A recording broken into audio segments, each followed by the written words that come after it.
Je ne vous présente pas à nouveau Alan Guggenbühl parce que la plupart d'entre vous ont participé ce matin à la séance et l'avaient déjà vu. Mais il nous a donné quelques impulsions ce matin et ce que j'ai retenu, et je pense que je m'en souviendrai même dans 6 mois, les jeunes ont le droit de ne pas être compris. Et je me suis dit, oui, c'est vrai. Donc, il ne faut pas que moi-même, je fasse toujours preuve de compréhension et de croire qu'il faut que je les comprenne, les jeunes, en tant que personne n'étant plus très jeune. Maintenant, Alan Guggenbühl va nous accompagner à nouveau avec quelques nouvelles impulsions. Il nous en a déjà donné quelques-unes ce matin et je pense que d'autres vont venir compléter les premières. Alan Guggenbühl, vous avez la parole. Merci beaucoup de me donner à nouveau la parole. Je vais dire certaines choses qui se trouvent sur mon PowerPoint, mais j'aimerais aussi formuler une pensée après ce colloque, parce qu'il s'agit de santé. La santé est quelque chose qui nous tient énormément à cœur. Et comme je l'ai dit tout à l'heure, plus on vieillit, plus on accorde une importance à la santé. La santé est donc un bien précieux, mais pour les jeunes, la santé parfois revêt une signification différente.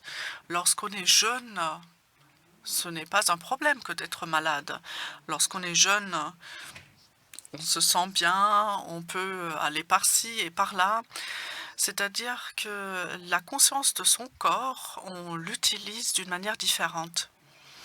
Et je m'aperçois chez beaucoup de jeunes que ce fait de s'amuser avec différents états de la santé, le fait d'utiliser, de profiter un état de la santé est devenu en quelque sorte une métaphore pour s'imposer. Un directeur d'une école me l'a dit un jour.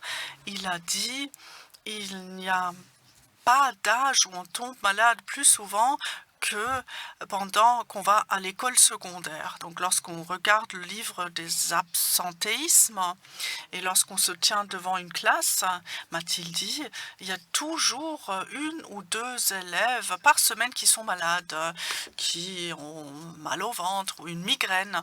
On peut dire que ces élèves-là font l'école buissonnière. C'est un instrument dont ils profitent pour exercer leur pouvoir. C'est aussi, oui, un jeu, le fait de ne pas toujours avoir la juste mesure. Et c'est ça un problème aussi lorsqu'on travaille avec des jeunes. Donc, les jeunes disent, oui, j'ai un peu mal au ventre, je vais un peu mal. Et oui, parfois on va un peu mal, mais cela ne veut pas dire qu'il faut rentrer chez soi et se coucher. J'ai un peu de migraine. Oui, ça aussi, ça arrive parfois. Donc, il faut se poser la question de savoir de quelle santé on parle. Alfred Ziegler, psychiatre connu, a dit un jour, celui qui est en bonne santé est un peu malade. Et peut-être qu'on peut dire ça aussi un peu de la jeunesse dans ce contexte. Par là, on veut dire qu'on traite de différents sujets avec les jeunes. La santé psychique est un sujet très important parmi ces sujets, mais il y a aussi différents états d'âme. Et il faut faire attention dans le travail avec les jeunes que cela ne devient pas carte blanche que de pouvoir s'absenter. Voilà une chose que je voulais ajouter. Une autre chose qui est aussi très importante, notamment pour l'apprentissage, la formation professionnelle. Lorsqu'on suit une formation, lorsqu'on acquiert des compétences, dans une profession, eh bien, on a des capacités à exercer ce métier. Mais dans la plupart des professions, la plupart de ces compétences n'ont pas été formalisées. C'est-à-dire qu'il y a un grand nombre de compétences qu'on apprend d'une manière intuitive, mais qu'on ne peut pas coucher par écrit, qu'on ne peut pas tester, qu'on ne peut pas ou dont on ne peut pas être interrogé lors d'un contrôle. On a déjà dit que l'homme n'est pas devenu plus intelligent au fur et à mesure de son développement, mais un peu plus bête. la culture, la civilisation, la formation, l'éducation, la formation formelle, j'entends là par formation formelle, nous rend un peu plus bêtes. Qu'est-ce que cela veut dire? Cela veut dire que certaines choses, certains éléments, certaines capacités qui font partie du fait d'être humain, on les perd aussi. J'ai lu une interview récemment d'un homme de 30 ans qui, jusqu'à l'âge de 18 ans, a vécu dans le nord du Brésil, en Amazonie, dans la jungle. C'était un Indien indigène qui a grandi dans la jungle. Par la suite, il a intégré la civilisation. Notre civilisation à nous s'est adaptée et a appris une profession. Il a dit qu'il avait appris beaucoup de choses dans la civilisation occidentale, mais qu'il avait aussi perdu certaines capacités, certaines choses qu'il ne sait plus faire. Il n'arrive plus à entendre les bruits de la jungle. Il a dit que la jungle ne lui parlait plus. Et il a dit qu'il lui fallait revenir dans la jungle pour percevoir tous les bruits qu'on peut entendre là-bas. Et ces bruits sont bien plus nombreux que les bruits que nous pouvons entendre, nous. Ce n'est qu'un exemple. Et historiquement parlant, jusqu'à il y a 200 ans, on pouvait expliquer à un être humain comment faire pour aller de Berne à Zurich à pied. Bon, c'est un trajet très long si on y va à pied, et que cet être humain a pu tout retenir. Oui, là, il faut tourner à gauche, après tu longes l'arbre, après, près d'un arbre, tu tournes à droite, et ainsi de suite. Nous, de nos jours, jamais on ne pourrait mémoriser tout cela. Apparemment, à l'époque, c'était possible de mémoriser tout cela, et notre mémoire s'est développée, a perdu certaines capacités.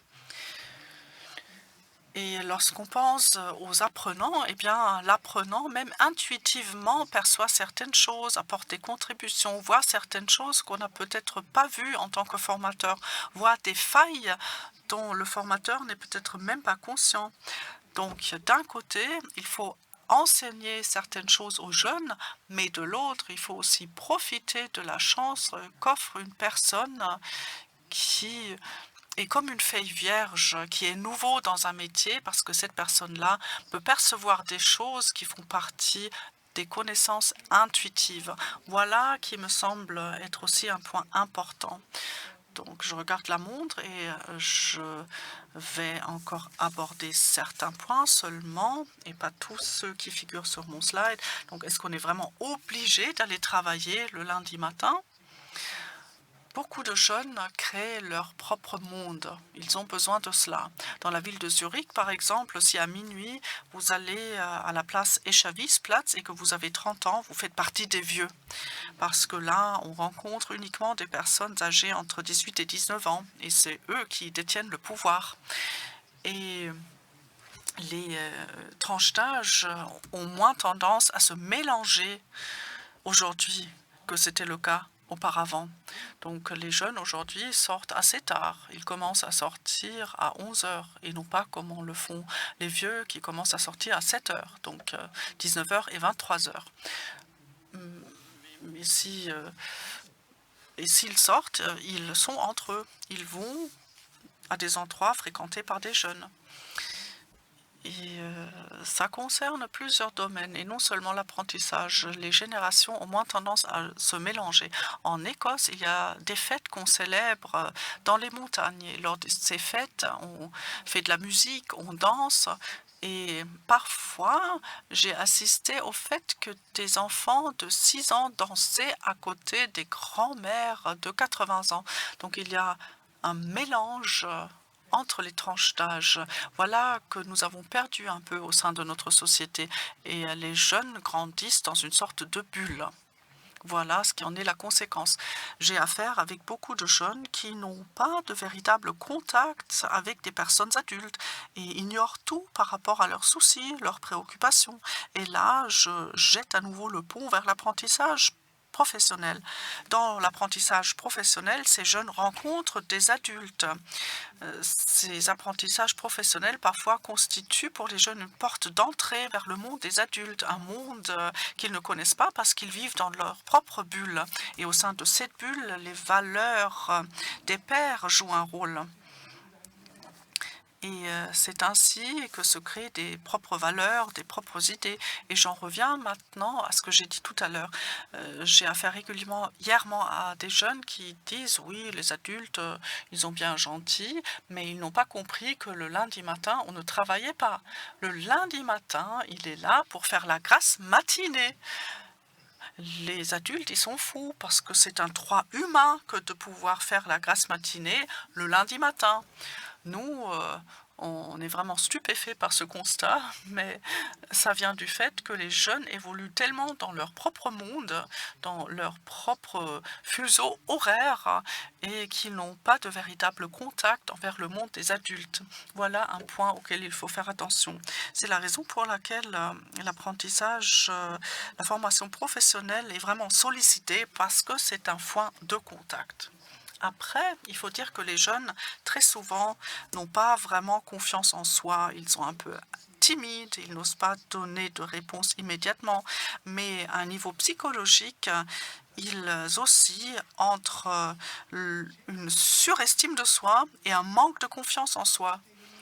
Et cette surestime, elle est due au fait qu'ils développent des idées collectives sur comment on, c'est-à-dire la société, devrait faire certaines choses. Donc, par exemple, l'idée qu'il y a une justice. C'est un sujet pendant lequel on entend souvent dire les jeunes, ah non, la prof, elle n'était pas juste, elle était injuste. Oui, c'est vrai, elle n'était peut-être pas juste, mais la vie en soi est injuste. C'est un fait, l'injustice existe partout. C'est-à-dire que la justice, c'est un idéal, c'est quelque chose que nous visons, mais on ne peut pas confondre ça avec la réalité de la vie. Certaines injustices, on peut y remédier, mais la plupart des injustices, on ne peut pas les supprimer, on n'y peut rien. Et les jeunes ont tendance à reprocher aux adultes un comportement injuste et ils ne réalisent pas que l'injustice était un problème, certes, mais que c'était la vie, que la vie n'était pas juste, qu'elle était composée de différences. Et parfois, les jeunes me disent, mais il suffit de faire telle et telle chose, et après, tout ce problème du changement climatique peut se régler. Oui, mais parfois, les choses ne sont pas si simples que ça. C'est plus complexe, la vie est complexe, la vie est difficile. L'important, c'est de définir des objectifs. L'important, c'est de vouloir atteindre quelque chose. Mais nous autres êtres humains, à part quelques exceptions, nous ne sommes pas parfaits. Nous avons des faiblesses, nous avons des failles. Et les jeunes, lorsqu'ils suivent un apprentissage, lorsqu'ils s'impliquent vraiment, c'est une expérience qu'ils ou elles font. Ils ou elles font l'expérience de la vie d'adulte. Ils ou elles sortent de ce statut de l'adolescence, de la jeunesse, où on a tendance à se surestimer d'un côté et de ne pas suffisamment avoir confiance en soi de l'autre. Mais à un stade où on n'a pas encore réalisé à quel point certaines choses de la vie peuvent être contradictoires. Voilà un élément auquel il faut porter son attention en tant que responsable de la formation professionnelle, en tant que formateur. Et il y a un grand nombre de conflits qui remontent à cela, qui sont dus à cela, parce qu'il y a des malentendus. Donc, il faut avoir le courage d'en demander trop aux jeunes. Les jeunes doivent être sollicités, c'est un fait. Et après, échanger des sons, donc se parler. On dit toujours qu'un humain était un être qui échangeait des sons. Et nous, on associe toujours les sons à la communication. Mais conformément à Robin Dunbar, un linguiste, les sons se sont développés des caresses. Donc nos ancêtres, les chimpanzés, par exemple, se sont regroupés, ils ont fait des bêtises ensemble, ils se sont caressés, ils se sont grattés, et c'est sur cette base-là que le langage s'est développé. Donc le langage, en principe, c'est un substitut pour le fait de se faire des caresses. Donc nous, on ne se fait plus des caresses, on ne se gratte plus mutuellement, mais on échange des sons. Et parfois, le fait d'échanger des sons joue un rôle plus important que le contenu de ces sons. Merci beaucoup. C'est vraiment une clôture très, très appropriée, très belle aussi. On s'est tellement écarté de notre sujet, à savoir la gestion de la santé en entreprise pour les jeunes actifs, et que malgré cela, vous avez formulé une phrase tellement appropriée pour le sujet qui nous préoccupe aujourd'hui. C'est vraiment formidable. Merci beaucoup, Alan Guggenberger, de nous avoir donné une petite impulsion à retenir pour l'après-midi, pour la soirée, et on verra ce que nous allons retenir de cela dans un mois, 3 mois, un an. Merci beaucoup.